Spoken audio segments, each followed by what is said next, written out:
Hello everybody and welcome back to Cats & Co. So today we're going to have a little bit of a different video than what I plan to put out on this channel, mostly because I'm going away next weekend and I still need a video to post, but what I was planning to film didn't really work out because I am still pretty sick. So I'm filming this instead, which is basically a little bit about me and a little bit about the business type video.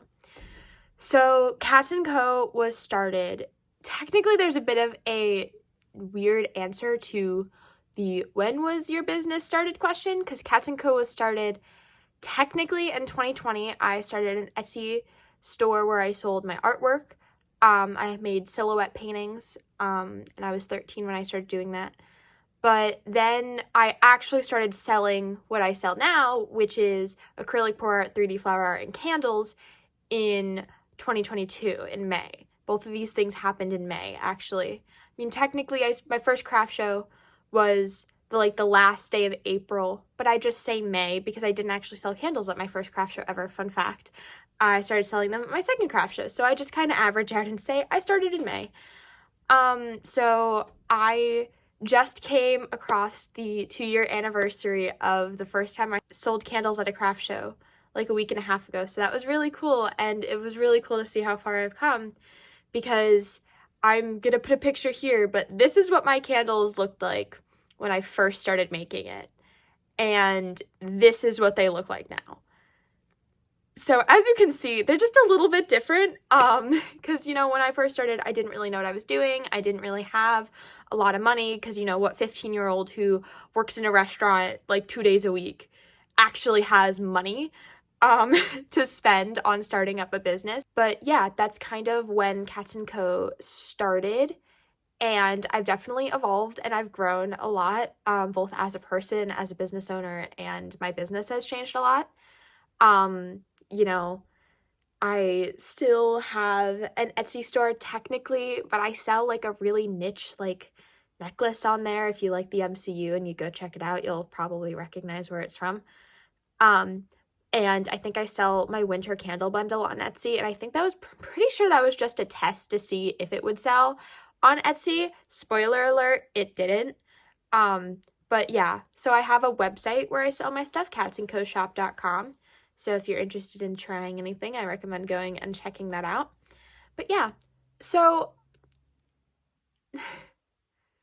the one thing that I really, really enjoy about running a business and being your own boss kind of is the freedom to take breaks when you need them and the freedom to make your own schedule.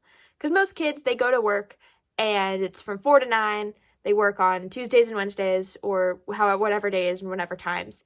And that's what they do every week. Me, I get up, I probably prep candles, I go do school, and then I, come make candles. But that changes what days, which week, which I can really customize to my schedule for that week and what I have to get done. Because if it's midterms, I don't have to work that week. I just have to work more the week before and the week after. So that's really helpful, especially because a little bit about me, I got my associate's degree while I was still in high school. I actually just graduated my high school yesterday. So I'm officially a high school graduate, and I graduated from my community college with my associate's degree 2 weeks ago. So with me, but yeah, that really let me, doing that and doing most of my last 2 years of high school online, with the exception of choir, really let me have this business and really succeed in it, as far as, making money and expanding. Because, the reason I don't consider myself really making a lot of money is because I make a lot of money and then I put it all immediately back into business. And especially right now where I'm really trying to, stock up and expand and have a ridiculous amount of products just made at all times, it's really hard to make a profit when you're trying to so consistently expand. And I think that's something a lot of business owners really feel when they're first starting out, and especially when they're first starting out and they don't already have a following, or they don't go viral on the internet like most people don't go viral on the internet when they're trying to market for their channel or their business, and it's like, it's normal. That's normal. This is normal, especially for, a teenager trying to run a business. So a little bit about what I sell. I sell acrylic pour art, 3D flower art, which is which is going to be posted next week. I'm going to be posting a video all about 3D flower art and what I do and how I make that. And candles, wax melts, and reed diffusers. So acrylic pour art and 3D flower art are, the hardest things to sell because art has a person and it has to find its person. Each piece of art that I make is completely unique, and it only has like one person who is going to love it and like it and want this in their home. And it's really interesting watching people when my artwork does sell at events, go right up to a piece and go, that one, that's the one I want. And it's every time I sell artwork, this is the same thing that happens. People walk right up, they go right to it, and they go, I want that one. They don't really look at anything else. They browse and they're like, oh, these are all pretty. But they always come and they're like, that's the one I want. It's the first one I looked at. It's what I want. And it never matters the price, too. I like to consider my prices very reasonable for artwork. I think my most expensive is like $60, and that's for like a huge canvas too. It's like 60 inches. So it's huge. But yeah, most of my artwork is somewhere around like the 30 to 40 range, because that's, the most common size that I tend to make. And, it's just so interesting to watch artwork sell, because people always just go right to it. They're like, this is the one. So yeah, that's the fun thing about artwork and selling. And candles is also really interesting because personally, in person, I always have a buy one, get one 20% off deal going on. So people tend to choose, 2 or 4 products when they're buying from me. And it's so interesting watching people's reactions to the scents, because people have such different opinions on the scents. Some people really, really love saffron cedarwood, which is my most popular scent. And I think it is going to be dethroned, it is, my most popular scent by quite a bit at this point. And so many people really like it, and almost all of them say it smells like their dad, it smells like their boyfriend. Sometimes it says they smell like their ex-boyfriend. It smells like a guy to them. I think it smells like the woods. I've heard people also say they think it smells like the woods, or they think it smells like an air freshener they had at some point. And the same thing kind of goes with some of my other scents. Like, let's look at an example of this. I think Moonflowers is the perfect example of everyone smells something a little different, because Moonflowers is a scent that you can't quite identify what it smells like. It's just good. So hearing what people think it smells like is so interesting, because I think it kind of smells like a kind of musky, kind of like powder floral scent almost. But some people are like, no, I'm really sitting here and I'm smelling pear and musk. And I'm like, really? I don't get that at all. And it's just so interesting to watch people react to these different scents. It's such an interesting phenomena of how different scents are perceived by different people. And it's the same way like different art is perceived by different people. So yeah, and that same thing goes for wax melts too, because I have all my candle scents in my wax melts. So it's just so interesting watching people smell totally different things in scents.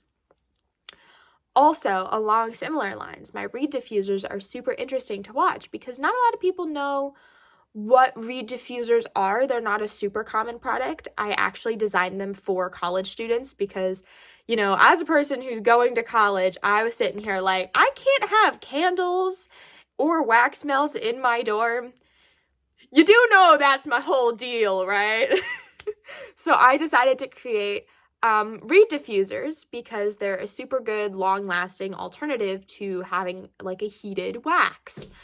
And watching people react to those is so interesting, because some people are like, oh, I have no idea what this is. Like, what is it? And some people will walk up and go, oh my God, I can't find these anywhere. Give me 5.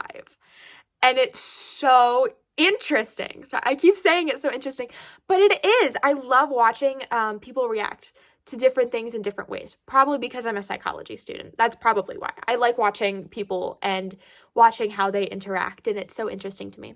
But yeah, reed diffusers are so interesting to me because people either don't know what they are or they're like, oh my God, I love these. I need them all. And it's just so cool. And if you don't know what reed diffusers are basically this little bottle and you put the reeds in. I recommend 1 to 4 for my product, but everyone's a little different. And you just sit it on a shelf and you don't touch it, and like 2 to 3 months later you put a new reed in and you don't touch it, and then you put a new reed in and it keeps smelling all that time. I have had a peach one in my bathroom since like January, and I'm just getting ready to change it to something else, and it is June.